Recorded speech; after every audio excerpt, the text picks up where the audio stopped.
সম্মানিত ভিউয়ার্স, আসসালামু আলাইকুম রহমতুল্লাহি ওয়া বারাকাতুহু। বরাবরের মতো আমি বিপ্লব আপনাদের মাঝে নতুন আরেকটা ভিডিও নিয়ে হাজির। তো আজকে আমার হাতে দাওয়ার দেখতে হয়তো লাডি না এটাতে সাজনার গাছ।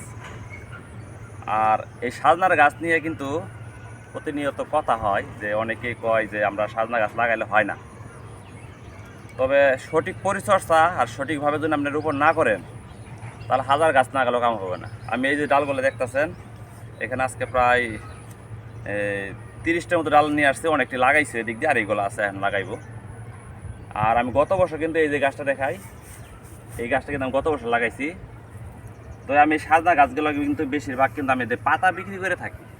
এটা একটা ডায়াবেটিসের ওষুধ, অন্য অন্য রোগের ওষুধ কাজ করে, ভালো কাজ করে। এই পাতাটা খুব চাহিদা।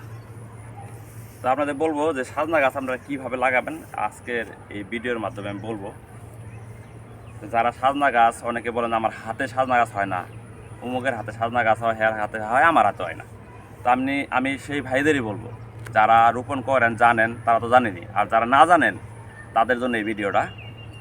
তো সর্বপ্রথম আপনারা যখন এই একটা ডাল নেবেন, তবে সিজনের কথা বলি, তো সিজন কিন্তু বেশিরভাগ বৈশাখ জ্যৈষ্ঠ মাসে লাগানো হয়। তো বৈশাখ জ্যৈষ্ঠ মাসে তখন গরম থাকে আর বর্ষাকাল থাকে। এই সময় গাছপালা লাগাইলে, যে কোনো গাছ এক জায়গাতে উঠে আরেক জায়গায় লাগালে এটা মোটামুটি তাড়াতাড়ি শিকড় গজায় এবং কি জেতা হয়ে যায়। তো যাই হোক, আমি আজকে আপনাদের মাঝে এই সজনার গাছের ডালের রোপণের বিষয়টা বলবো। অনেকে যারা জানেন না তারা মনোযোগ দিয়ে ভিডিওটা দেখবেন। তো প্রথমত এই যে একটা ডাল নেবেন, সেটা ছোটো হোক আর বড় হোক সেটা বিষয় না। তো ডালটা হতে হবে মিডিয়াম, যে বাত্তি ডাল, একবারে কড়া ডাল সেটা না, মিডিয়াম বাত্তি যেটা, এটা। তো যাই হোক, আর ডালটা কিন্তু আপনারা বেশি একটা লম্বা করবেন না। এই ডালটা দেখেন সর্বোচ্চ 5 ফিট অথবা 6 ফিট এর ভিতরে রাখবেন, কারণ এখন বর্ষাকাল, কিন্তু এটা জানতে হবে। এই বর্ষাকালে যদি আপনারা লম্বা করে রোপণ করেন তাহলে কিন্তু এটা বাতাসে ডুলবে, ডোলার ক্ষেত্রে নিচে যখন মাটিটা আগলা হয়ে যাবে তখন কিন্তু এই গাছটা মারা যাবে আস্তে আস্তে। আর দ্বিতীয় কথা হইতেছে, এই ডালটা কাটবেন আপনারা, এই যে গোড়াটা দেখতেছেন, দা দিয়ে সুন্দর করে কাটবেন, যাতে এই ছালটা, এই যে গাছের যে ছাল, এই ছালটা যাতে না উঠে। এটা সমান করে দা দিয়ে অথবা করাত দিয়ে সমান করে কাটবেন, দুয়ো মাথা, এই মাথা অথবা এই মাথা। কাটার পরে আপনারা কি করবেন, এই যে একটা ছত্রাকনাশক আছে আমার কাছে, এই ছত্রাকনাশক আপনাদের দেখাই। এই ছত্রাকনাশকটা আমি গুলাই লইছি পানিতে। এটা হচ্ছে ছত্রাকনাশক, যাতে ছত্রাক আক্রমণ না করতে পারে এই কাটা জায়গাটাই। যেমন আমাদের হাত পা কাটা গেলে অনেক সময় কিন্তু এই ছত্রাকে আক্রমণ করলে ওখানে কিন্তু পচন রোগে ধরে, ঘা হয়।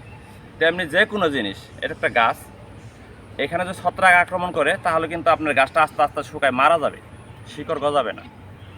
এই দুয়ো মাথায় আপনার কী করবেন, এই ছত্রাকের যে পানিটা আমি মিক্সার করছি, এই ছত্রাকনাশক, এই পানিটা আমি গোলাই লইছি, আমি প্রথমত এটা চুবাই নিলাম।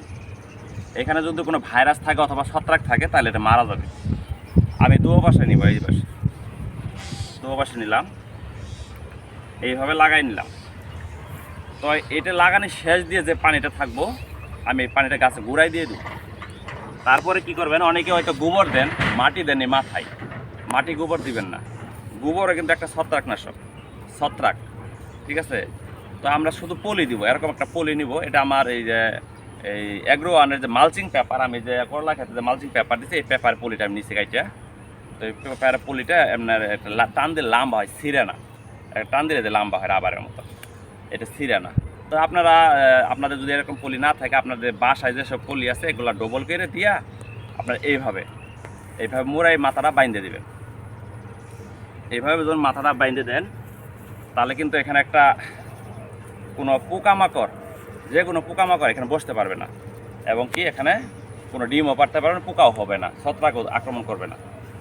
আর দ্বিতীয় কথা হচ্ছে, এখানে যখন এটা গরম হবে, এখানে আবহাওয়া না পাবে, এখানে কিন্তু বাতাস ঢুকবে না, তখন আমার এই যে এখান থেকে শাখা বাইরেব।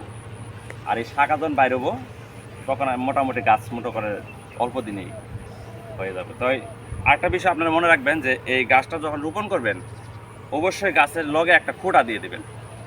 যেমন যে কোনো একটা খুঁটা, বাঁশের খুঁটা হোক, যে কোনো খুঁটা লগে একটা এরকম সাইডে একটা খুঁটা দিয়ে দুইটা একত্রে বাইন্ধে দেবেন, যাতে ঝড় তুফানে এই গাছের গোড়াটা না লাড়া যায়। লারা গেলেই আপনার গাছটা মারা যাবে। তো যাই হোক, আজকের ভিডিওটা আমাদের এখানে শেষ করলাম। সবাই ভালো থাকবেন, সুস্থ থাকবেন। যারা জানেন না তাদের জন্য এই ভিডিওটা আজকে